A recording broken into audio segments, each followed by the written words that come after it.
And then we fast forward to the mid-90s. And it was one Christmas. We were all around Simon's house. It was like in between Christmas and New Year or something. We were all around there, so myself, Jason, Simon, wives and girlfriends, Christmas drinks. And what happens when you get the three of us in a room together? What's the main topic of conversation? We get round to music. We had a beer and we had a chat and we said, look, we're in the latter 20s now and it comes to a point where you say, I want to do something different. Started off, I wouldn't it be good to get the band back together, you know, get Paris back together. And, you know, start playing those songs again, you know, because we all missed it. And we all missed that particular band, that particular chemistry we had, you know. So, well, why don't we just get back into the studio, have a bit of fun? Why don't we all just try and go away and come up with a kind of a hit list of some songs that we'd all like to do? And who realistically we thought is really going to want to go and watch a load of musicians in their 30s, you know, burnt out musicians from the 80s playing 80s metal, you know, it's not really going to go down well. And it became apparent that if we did it, we'd only be amusing ourselves. But it was interesting getting back in the studio because for some unknown reason, a few of us came in with our sort of hit list of songs and there was like a few glam rock numbers on there. And I think Chris might have had Ballroom Blitz because obviously that's quite a drum orientated track. It's one of the ones he remembers from when he was growing up. And I remembered, you know, some of the Slade tracks like Mum We're All Crazy Now, and they had the, you know, Mott the Hoople songs. We had a bit of everything, and we didn't have complete lists of glam rock, but it was becoming a little bit obvious that there was some kind of correlation between what we'd like to do and what we thought we were doing.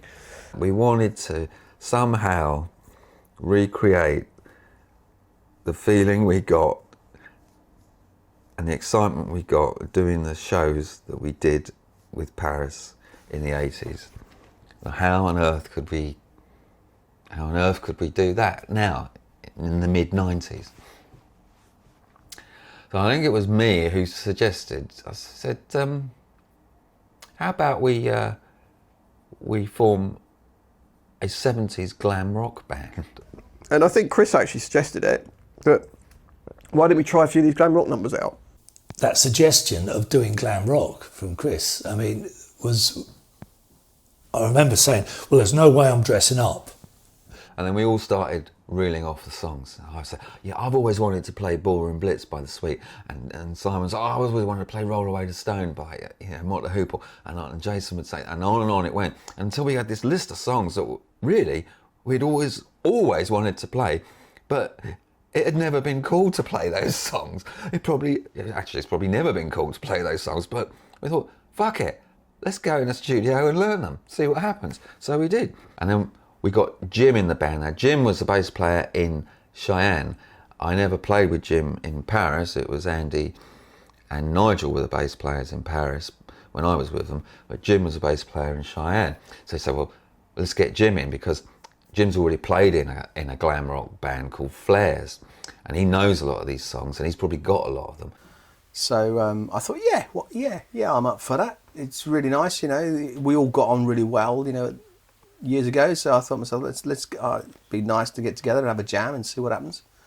So I said, okay, well, we'll give it a go. We got in and we banged through a few glam numbers, a bit Rod Stewart and a bit of this, that, and the other. And I thought, well, I reckon this could work. Simon trying to work out Slade riffs and riffs by The Sweet and all sorts of things dropping out at the time, you know. It actually felt like we'd been playing them for years. It was really weird. We sort of started off with playing Ballroom Blitz, which is one of the easier ones. But within about 2 or 3 goes of it, we looked at each other and went, this is working quite nicely, isn't it? Any excuse to get back into Spandex, really, Chris. And they sounded really good and they were really fun to play. We thought, you know, and we thought, well, if we're having this much fun playing it and with someone like Jason as a frontman, imagine what fun an audience would have listening to it and coming to a show like this. It was fun, you know, and it was a real light relief from playing the heavy rock circuit for that long. You know, we're all we're all knocking on a bit. We've all realised at this point, you ain't going to break it into the big time. It's time to have fun. And really, there was no looking back. It was good fun. So weeks went on, and we sort of met up, the four of us, and we kept going through various tracks for the glam rock stuff, you know, and actually really enjoying it.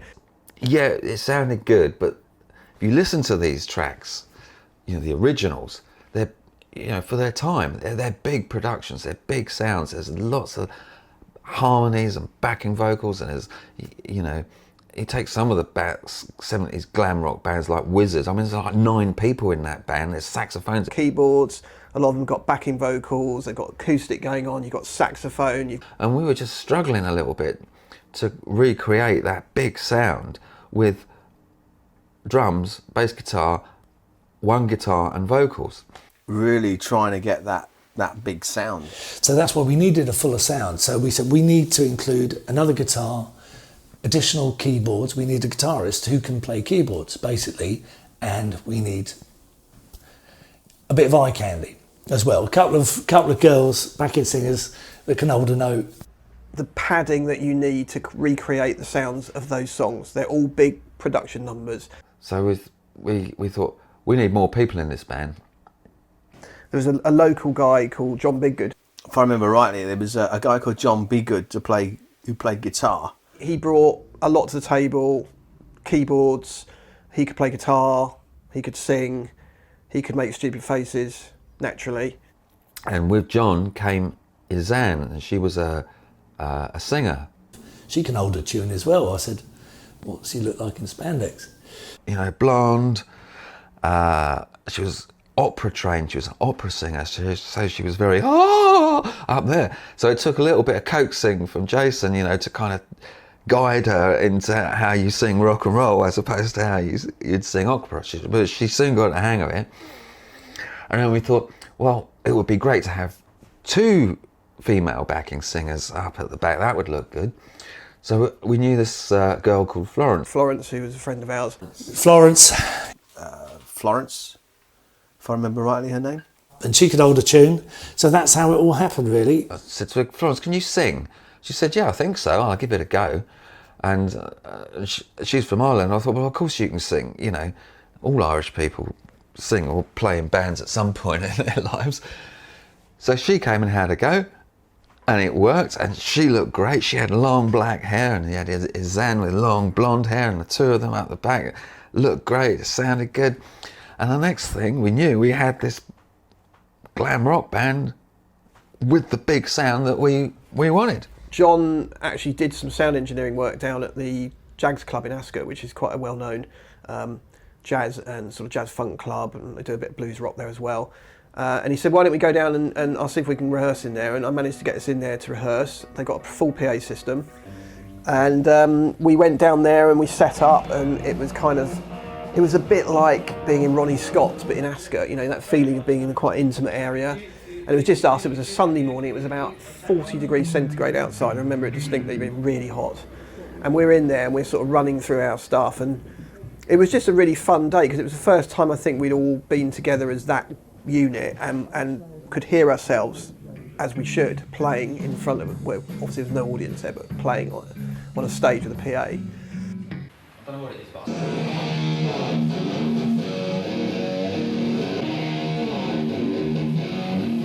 keep you safe and alright, roll away the stone.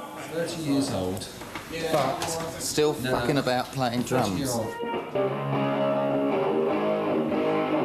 a Mark II head, and basically goes back to 1977, 78, so it's quite been well played. It's absolutely shafted, but it sounds bloody nice. And as you can see, the cab has got this lovely white ring around it. Well, if you trace back the history over that, you'll find it was actually dropped down the White Horse of whatever it is in Suffolk on the hillside, and of course all the chalk got on the front of it, and I don't know what we were doing with it up there in the first place, but that's basically the story behind it.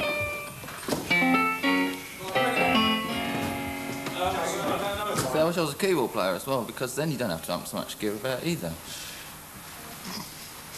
No, I'll tell you what, I wish I was a drummer with a roadie. Then you could just set that up and just play it. But no.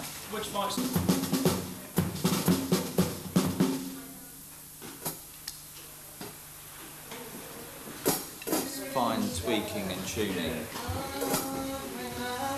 It's very delicate equipment that you just end up bashing with bits of wood. It's weird, really.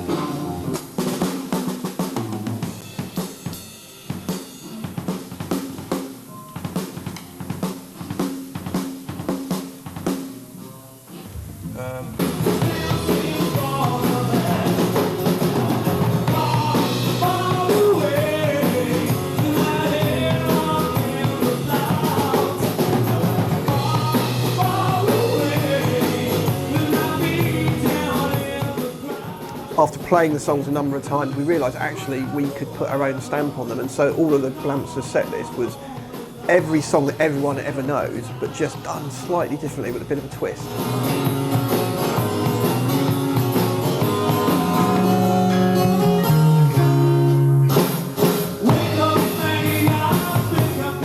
Ever being the perfectionist, I mean, the one stipulation was that the music had to be right.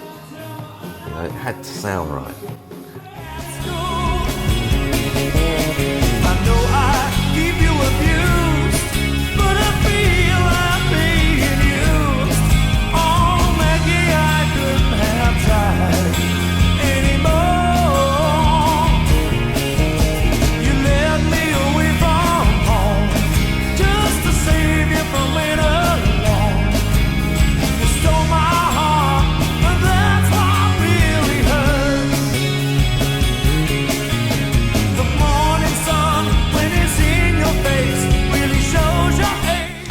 So the next thing was, well, we got to see if this thing's going to work in front of an audience. They're either going to laugh at us and we're never going to get any work, or it's going to work. So I said, well, we're going to have to wear all the clothes. We're going to have to wear the platform boots, the wigs, the glittery costumes in order to pull this off. First of all, Jason said, well, there's no way I'm dressing up. And at that moment in time, I didn't once think that I would be going out dressing up like those guys that I saw on the telly. No one had even mentioned at that point. And it was a case of, well, if we're going to go down this road, then it's got to be done right.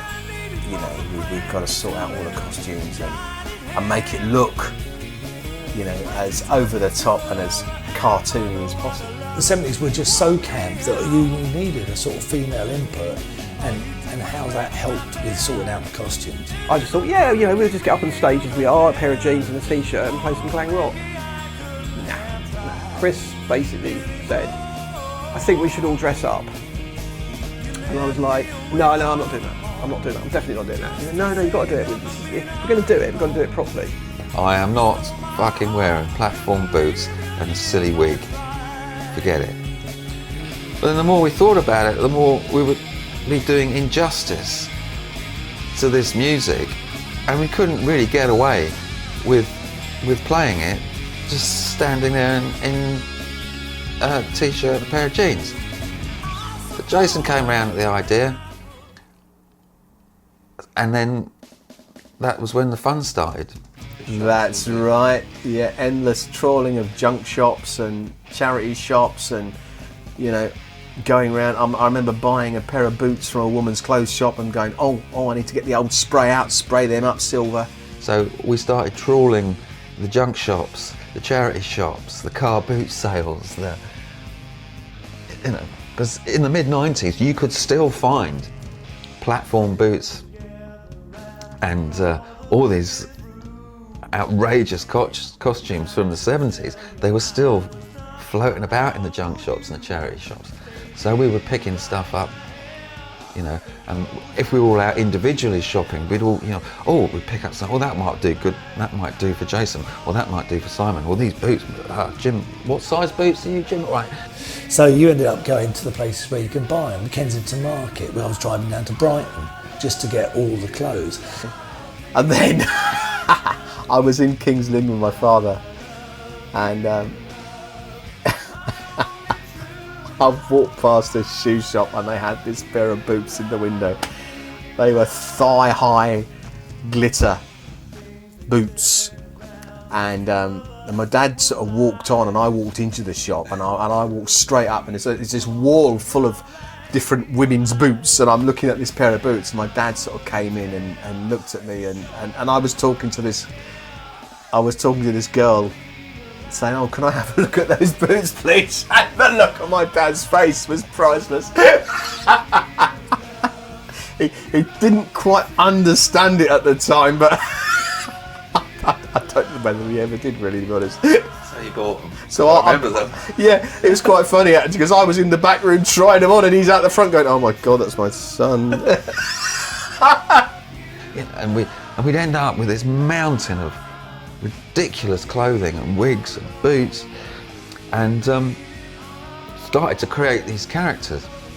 I was camping it up and becoming that sort of person, and you needed to have a character that you stepped into because you needed that separation. It gave us the freedom to create a band that paid homage to an entire era and an entire sort of genre of music.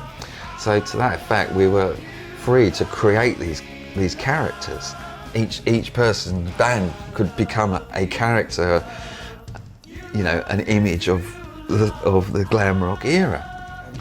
We all had our own characters. Simon, which is Donny Harvey Oswald. Donny Harvey Oswald. Donny Harvey Oswald. Why we should choose a member of the Osmonds family cross between the person who supposedly assassinated an American president, I don't know. I think Donny Dirtbox it started out as. It's better than Donny Dirtbox. Donny Dirtbox was one, but we thought can't do that. And I think we couldn't really see ourselves playing sort of bar mitzvahs or, children's tea parties with the name Donny Dirtbox. I'd like to introduce Donny Dirtbox on stage. Doesn't really work. So Jason, by trade, was a roofer. Still roofing for 35 years. Got a nickname of Rufus. So I was Rufus, and then it became Rufus Feltz, as in roofing felt. And I don't really need to explain that. Obviously, Jason was Rufus Feltz. Rufus Felt. Rufus Felt. Rufus Feltz. But so that's how that came about. Jim was a good one. Jim's Jim's character on stage was loosely based on the bass player from Sweet, and a bass player from Sweet, would wear lots of makeup, lipstick, high-heeled boots, and you look at him, and Jim would replicate, a version of this character on stage, and it was always just kind of, what the hell's going on there? Is he gay? Is he a transvestite? Is he straight? Is he just taking the piss? And so Jim became Jimmy Riddle, question mark. The bass player was Jimmy Riddle. Jim's an enigma, isn't he? Jim's, you never quite know with Jim. Jimmy Riddle. I think Jason came up with that one. I don't quite. There's probably something else about that which I probably don't know about. Jimmy, I don't mean it horribly, but you do make a wonderful woman. So a bit of an enigma. Jimmy Riddle. Question mark. Again, whether there's a question mark involved, I have no idea. And it just made us laugh. Drummer Chris was Johnny Tempo, which was great. Chris was Johnny Tempo. A cross between a drummer from the Glitter Band, who had this ridiculous costume with silver shoulders out here, which what was good about it, though, because it was one piece that went over the front and round the back, which left all your arms free, so it looked like a nightmare to play in, but of course all your arms were free. Johnny Tempo. Well, that's fairly obvious. Fairly self-explanatory, yeah. Vanessa, she became a cross between, based on the most famous Bond girl in the 70s, which was Pussy Galore, so Vanessa became Pussy Galan.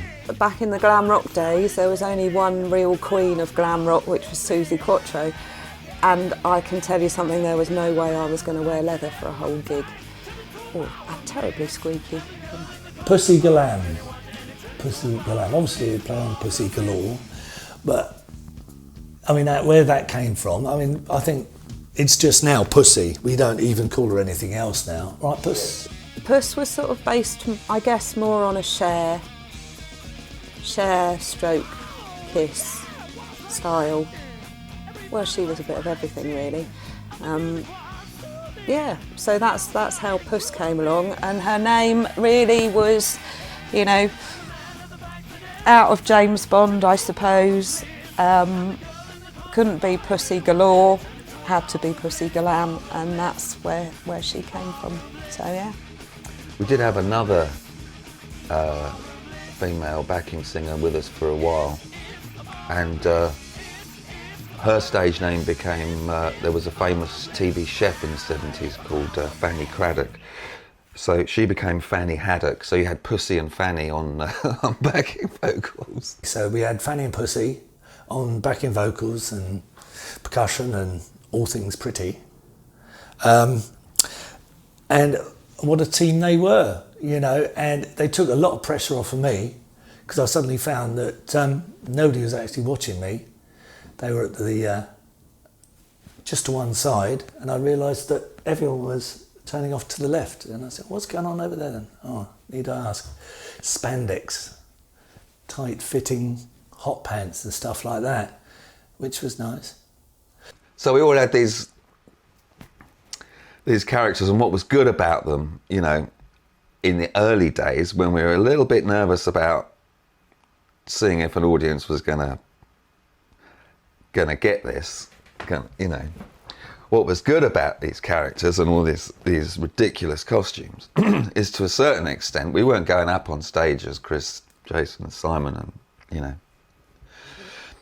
we were these characters, so you could hide behind them a little bit. So you could be able to totally detach yourself and all look at each other, get into character before you walked on, and know that you were doing a show in the character of that person that you'd created. There was a lot of not hiding behind your character, but just becoming that character and living it for 2 or 3 hours. Fantastic. And you could become these ridiculous characters, and for some reason it just worked.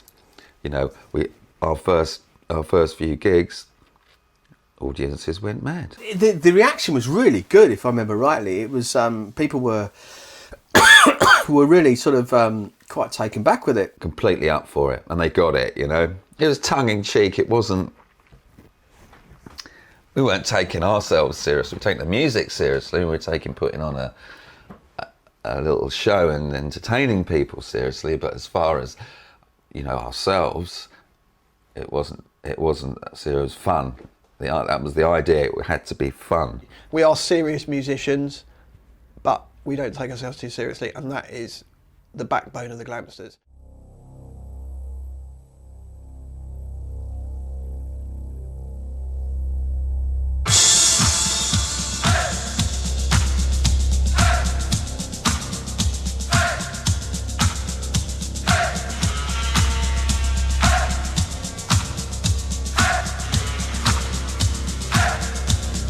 Showtime, folks! Noddy Holder here with 2 hours of music and memorabilia from the 70s.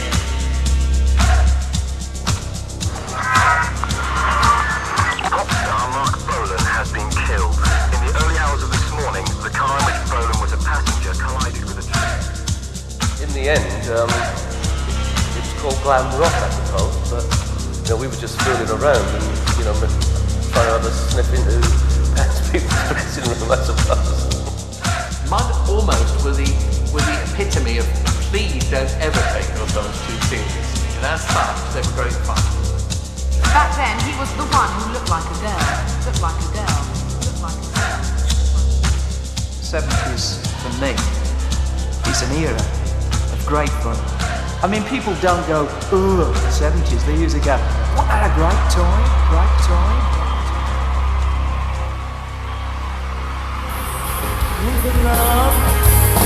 My brother's at home with his Beatles and his Stones. He never got out on a revolution stone. What a drag, too many snacks. Well, I drunk a lot of wine and I'm feeling fine. I raise my cat to bed. Oh, this is concrete all around in my head. Oh, brother again, let me hear you down. All the young dudes should carry the mail. I wanna feel you. I wanna see you now. All the young dudes, I want you back, carry the mail. I wanna feel you close to me.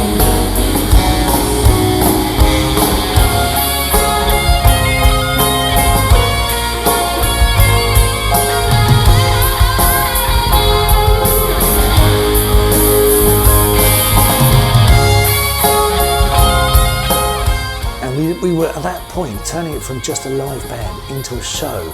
So I think that was the transition, definitely with me, because I had other people to feed off. I didn't just have the musicians in the band, I had the girlies in the band, and then I had that sort of theatrics where we could play. I could play up to them, they could be coy with me, and it was just that whole thing that sort of gelled together. And it always worked. Always got people up. Always got, you know, and got more of an empathy going on there with the, you know, with the band and between the band and the crowd.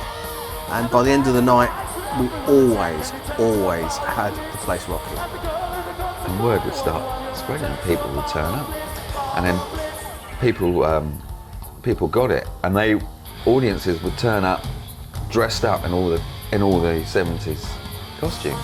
And you get a stranger walk into a venue where we play it, and they just see a sea of people going absolutely mental, all dressed like a 70s nightmare, and this ridiculous band on stage. You in the bar, let's be having ya.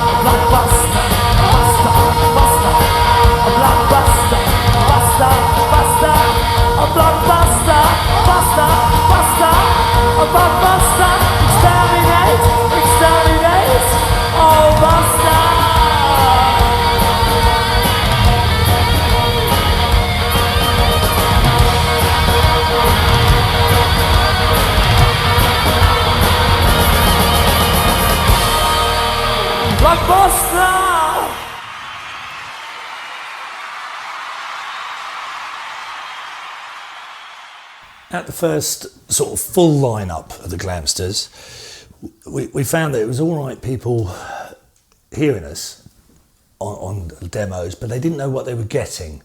So we just made the decision, we need to do something pretty dynamic.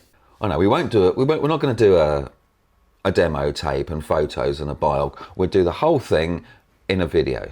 So we'll have a video of all the tracks, and at the end of the video, you've got all the contact numbers, all the information on it. So we said, we got to do a full-on video, music video of snippets, really, of what we do and what we're about. So it was decided we would firstly record some tracks. So we did kind of a montage. 5 or 6 songs, sections of songs, all put together.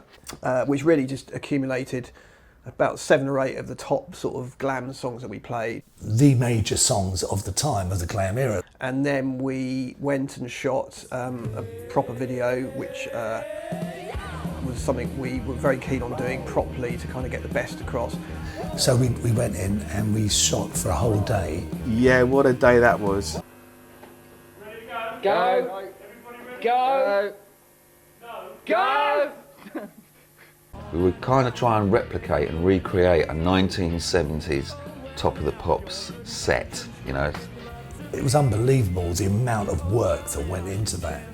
A little bit tacky and a bit shitty around the edges, and we had blue boards placed around the set that we could then chroma key psychedelic patterns on, and we built a stage on different levels. Drums were up, the girls were up on different levels, you know. 2-3 cameras, we had a full crew. We set it up in a big warehouse over in White City. That was a long day filming, if I remember rightly. And oh my God, how many times did we go through that after, because we mimed that to that demo, didn't we, that we recorded? It's a long day, you do it in sections. You shoot the band wide a couple of times. You shoot each individual member of the band, moving shots, Steadicam shots, and then you stitch it all together. Yeah, and we had a lot of fun making it. It actually, I think, was more fun making the video than it was actually recording the songs. Throughout all of our sort of Paris and Beats Working and the Glamsters career, we've always had a nucleus of people who've helped us out. So one particular guy, Mark Wilkinson, a good cameraman. He'd always been there for us, always helped us out. If you talk about a group of friends, it was, you got the group of friends of the band, but the extended family that worked for the company that the guys worked for, they put so much effort into this. It was all like, it was their baby as well as ours, and then the editing of it, which took forever, So Mark goes, you really need like a tacky Radio 1 DJ introducing the band at the beginning. And so Mark could do a really good Jimmy Savile impression. We were trying to recreate that 70s top of the pop vibe. You've got to remember when this was, this is mid-90s. This is before the likes of Gary Glitter was found out he was a wrong, and way before Jimmy Savile got done as being the vile individual he ended up being. But it was what was needed for the front end of that promo video, and it worked really well. So Mark dressed up as Jimmy Savile. He didn't have a big cigar. He had a cardboard rolled up. Because I remember rolling up a bit of corrugated cardboard and burning the end for him and saying, "Look, use that as a cigar." That he lit and actually smoked anyway. So you see him at the front of the video doing this Jimmy Savile impression, introducing the band like the DJs would on the old Top of the Pops. But what we produced at the end was something really quite phenomenal. Oh, now then, goodness gracious, lovely, jubbly. We have for you in the studio a lovely band called the Glamsters, so I'd like to take you now back to the 70s with the Glamsters. Let's rock, all right? Hey, yeah! Whoa! Whoa! Whoa!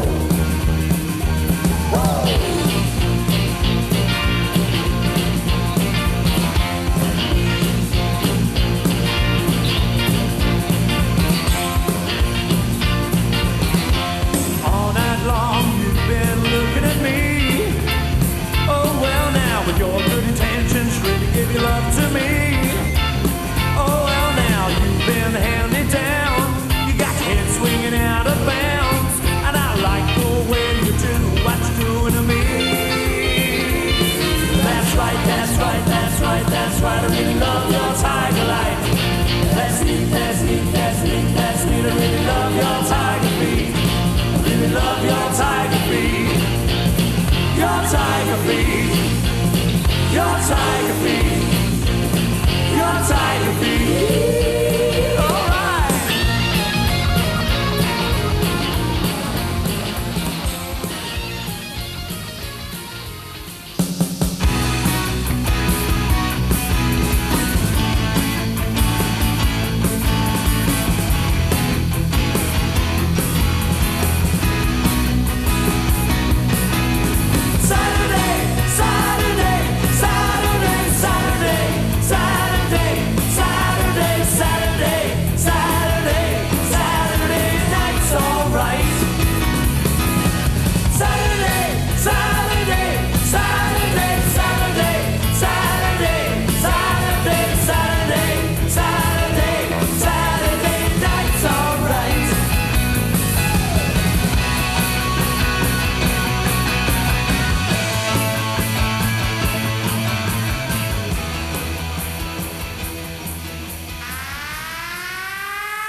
if you got long black hair.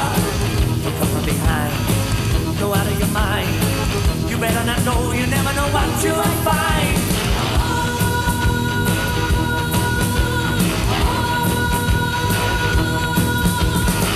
You look in his eyes, don't be surprised. You don't know what's going on behind his disguise. Nobody knows where Buster goes. You steal your woman out from under your nose. Does anyone know the way to hear someone say, I just haven't got a clue, what does it do? Does anyone know the way? There's got to be a way. Like Buster. I said, Mama, we're all crazy now. Mama, we're all crazy now. Mama, we're all crazy now. I said, Mama, Mama, Mama, Mama, Mama, Mama, Mama, Mama,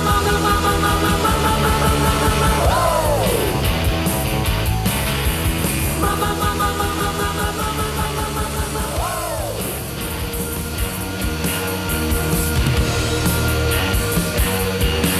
now plain to see you are meant for me. I'm your toy, 20th century boy. 20th century boy, I wanna be your toy. 20th century boy, I wanna be your toy. 20th century boy, I wanna be your toy. Come on, come on, come on, come on, come on, come on, come on. I say, come on, come on, come on, come on, come on, come on, come on. I say, wanna be in my gang, my gang, my gang, wanna be in my gang. Oh yeah, wanna be in my gang, my gang, my gang, wanna be in my gang. Oh yeah, I'm the leader, I'm the leader, I'm the leader, I'm the gang, I am. I'm the leader, I'm the leader, I'm the man. Sugar baby love, sugar baby love, didn't mean to make you blue.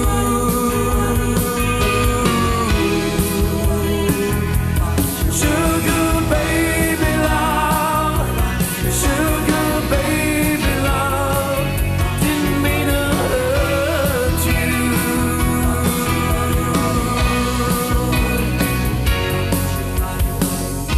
If you hate me after all I say, hands it, bring it on.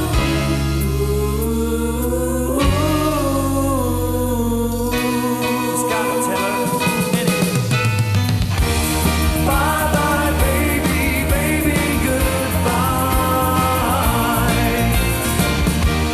Bye bye, baby, don't make me cry.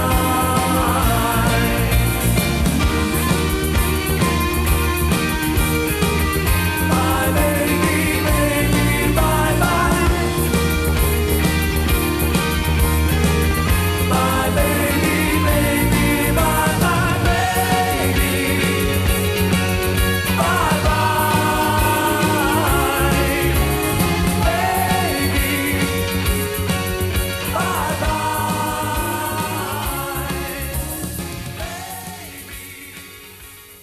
The other funny thing about playing in the Glamsters and sort of hiding behind these costumes and the characters, a couple of times this happened. You'd play, you come off stage, you go in the dressing room or go out, and usually we'd go outside, out the back to just cool down, you know. And you go backstage and you get all this gear off and it's, you know, soaking with sweat and your wigs are just sort of hanging there because you've, you know, had such a hot, sweaty gig. You used to be able to wring your wig out. It was disgusting, you know. I was the only one not wearing a wig. Because everybody else had short hair and was wearing wigs. take all the makeup off and try and get yourself ready, put your civvies back on. Yeah, I remember we went backstage and there was a load of people coming backstage to have photos with us. And we were having all photos with them, and I was dying with the heat, absolutely dying with it. And as soon as they finished taking photos and that, we were hugging everybody like this. I went, "Oh, I'm glad that's over." And I took my hair off, and everyone screamed because they thought it was all my own hair. So it was like suddenly they got this middle-aged old bloke. Then I put my glasses on. It was like, really? Oh no! Shattered a few illusions there, mate.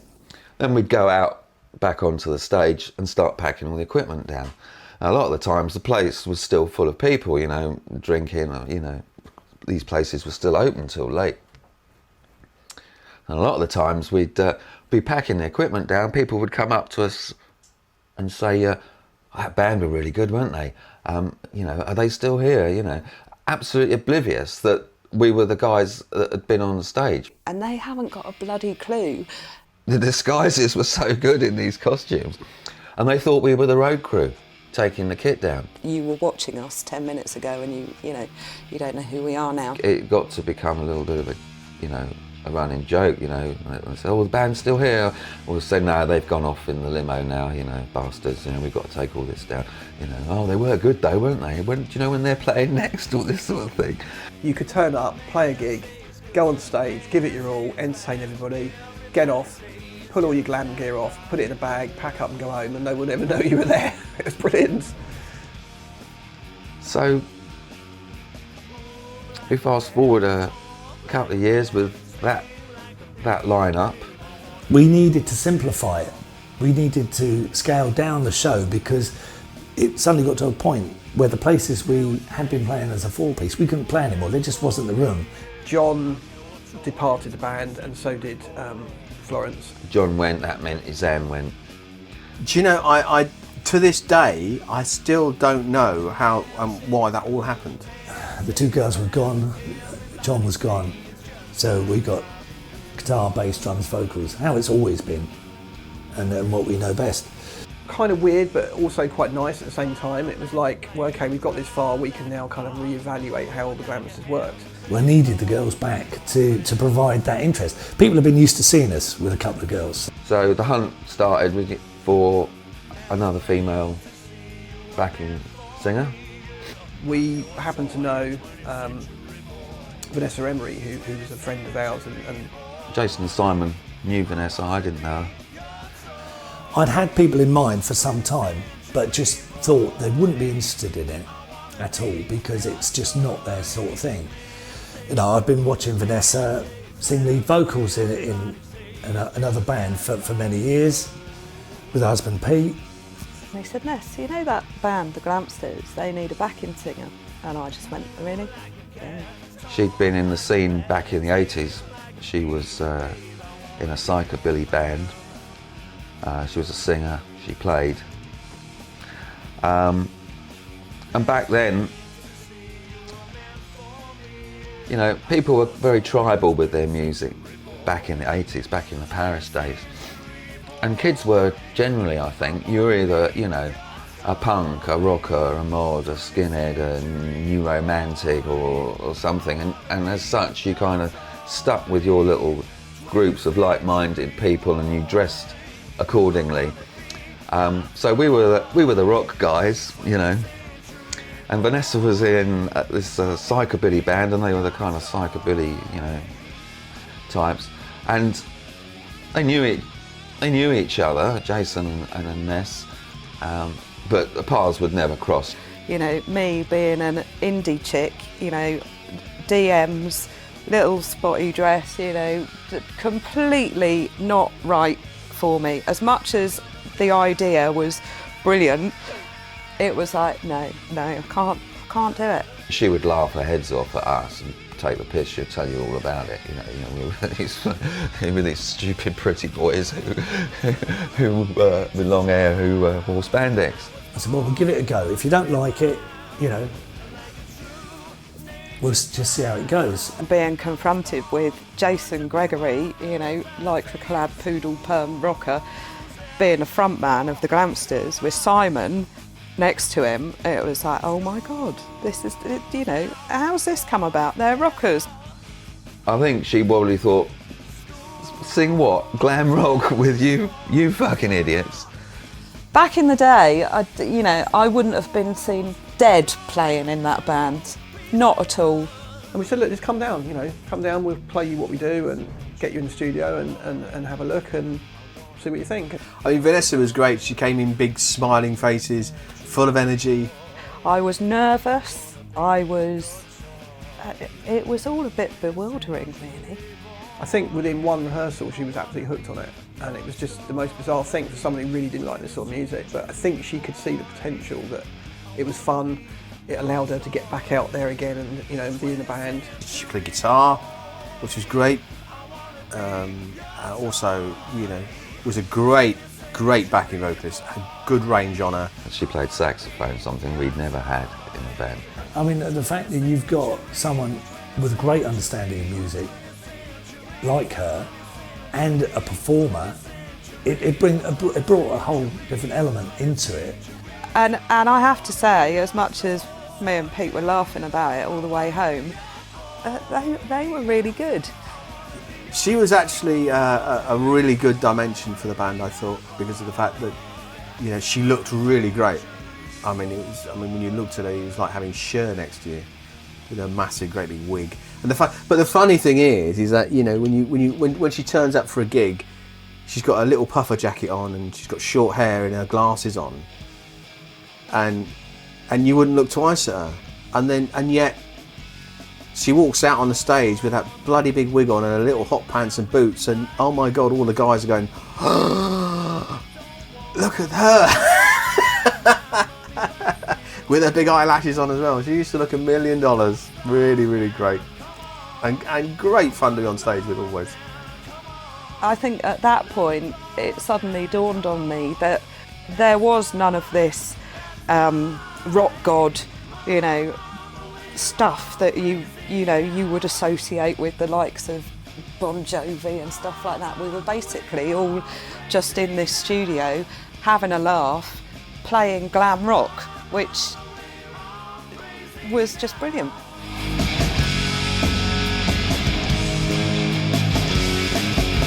You told me about what I wanted me. You teased me, and all my ladies desert me. So don't stop. We've got a bit of a name for ourselves, and we start getting inquiries, lots of inquiries for corporate events. The corporate market for bands is very lucrative. These gigs that we're doing now, we can go out now and confidently get on that circuit. There was the mention of the corporate market, and it was like, oh my God, here we go, corporate gigs. Which wasn't really what we initially set out to do, but these things paid good money. Corporates is where the money was. Confidently sort of walk into big auditoriums and say, right, tonight we're at the Excel.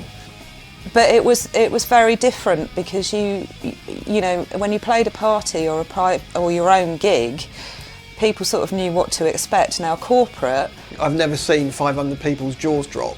Initial shocks were, what the hell is this? When you walk out on stage. but we'd always have a laugh and we'd always somehow turn that audience round. I don't think we ever did a bad corporate gig, And it got silly with the corporate thing because we got a call once from a big pharmaceutical company, so it was. They had a conference in Disneyland in Paris, and they said, "Can you come to Paris, Disneyland, to play at the end of our conference?" And we thought, well, yeah, of course. I said, we only want you to play one song. One song, which was just really strange. Which was quite surreal, really, to play one song. And we'd been booked to play one song. Okay, we've been flown to play a gig and play one song, and we've been getting paid very handsomely for it. And they were paying a lot of money for that one, flying us out there. We had a chauffeur taking us over to Disneyland when we got to France. We had a limo from the airport when they dropped us off. We were in a smoky minibus, and we've had what we want out of you. It's quite enjoyable. It's very little work. Ladies and gentlemen, let's give it up for the Glamsters! Yes!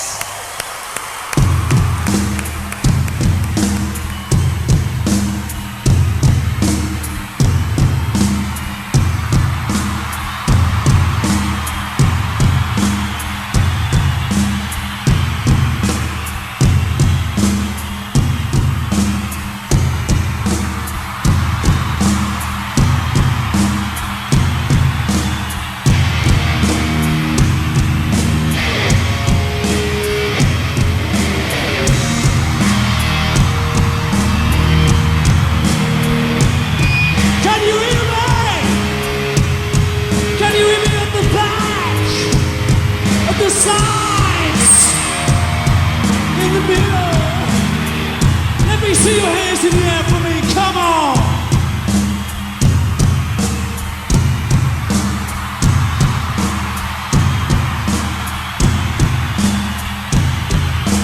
Buddy, you're a boy, make a big noise playing in the street. Gonna be a big man someday, you got blood. But yeah, an experience. I think, once again, I mean, we talk about the gigs and whatever, but it was the fun of it being together as a group. We will rock you. We played the one song, which was great, went down really well, and then I think about 10 minutes later, one of the production crew was shuffled us on, and they shuffled us round to the side of the stage, and the next thing I know, Jason's walked on, and he started singing a cappella to God Gave Rock and Roll to You, and it was like, oh my God, we're doing that song.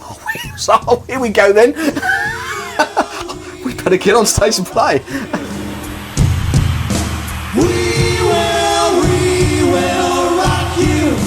It was great to do it, and actually it turned into 2 songs in the end because the show that we were part of kind of wasn't working very well and went out of sync a little bit, and Jason, being this sort of forward-thinking frontman, decided to get us back on stage to try and fill a very, very bizarre hole in the agenda. We will rock you every year. Corporate gig, 11:30. Oh, they're all still hungover from the night before. It was quite amusing seeing their faces. Bless them. We will rock you.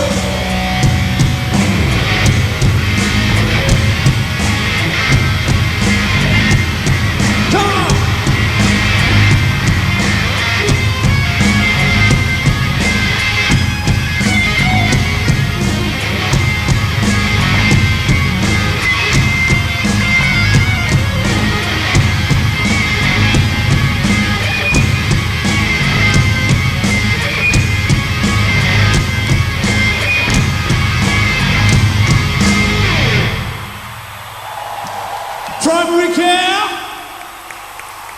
you rock.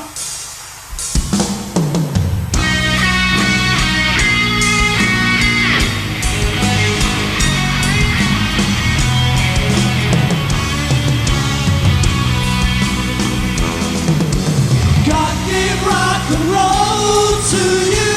Gave rock and roll to you. Gave rock and roll to everyone. God gave rock and roll to you. Gave rock and roll to you. Put it in the soul of everyone. If you know what you want, don't know for sure. But that was a good couple of days out in Disneyland. Yeah. Got to have breakfast with Mickey Mouse and Donald Duck and Pluto, which was good. Jason has breakfast with him mostly.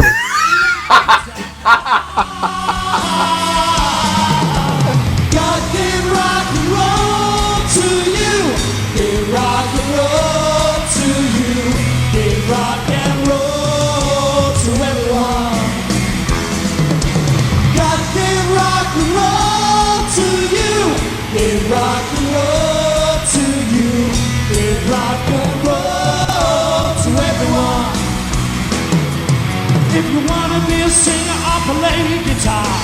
Man, you gotta swear or you won't get far. It's never too late to do a 9 to 5. If you're young, you'll never be old. GSK can make your dreams unfold. How good it feels to be alive.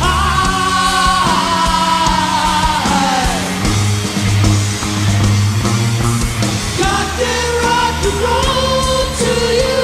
Gave rock and roll to you. Gave rock and roll to everyone. God gave rock and roll to you. Gave rock and roll to you. Gave rock and roll to everyone.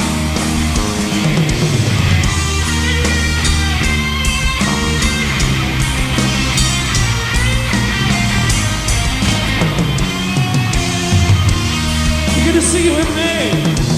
God gave rock and roll to you. Gave rock and roll to you. Come on, let me hear. You sound like a load of it. AZ employees. Come on. To you. Give rock and roll to you. Give rock and roll to everyone.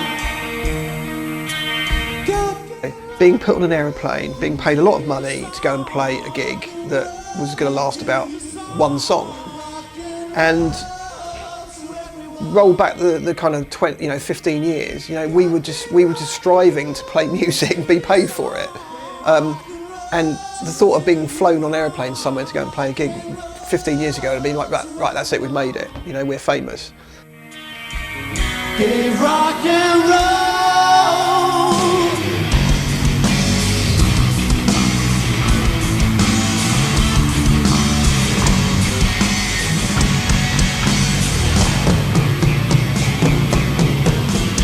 Give rock and roll to you.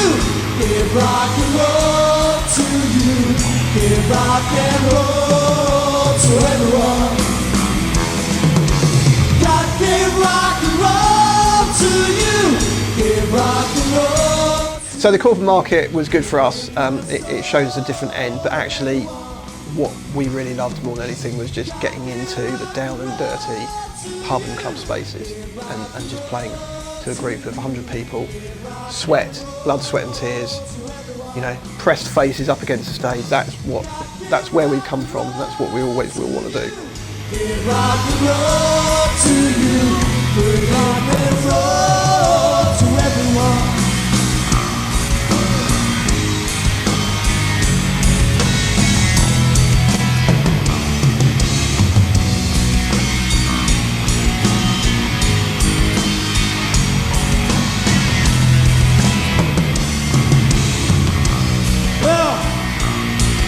We'd like to thank you for lending us spirit today, and we hope that you've had a good time. Have a safe journey home. We are the Glamsters, and the Glamsters say goodnight. And it was great. Absolutely loved that little gig. Still can't believe that they flew us all that way for what turned out to be 2 songs. To everyone, even you ugly lot. Give rock and roll to everyone.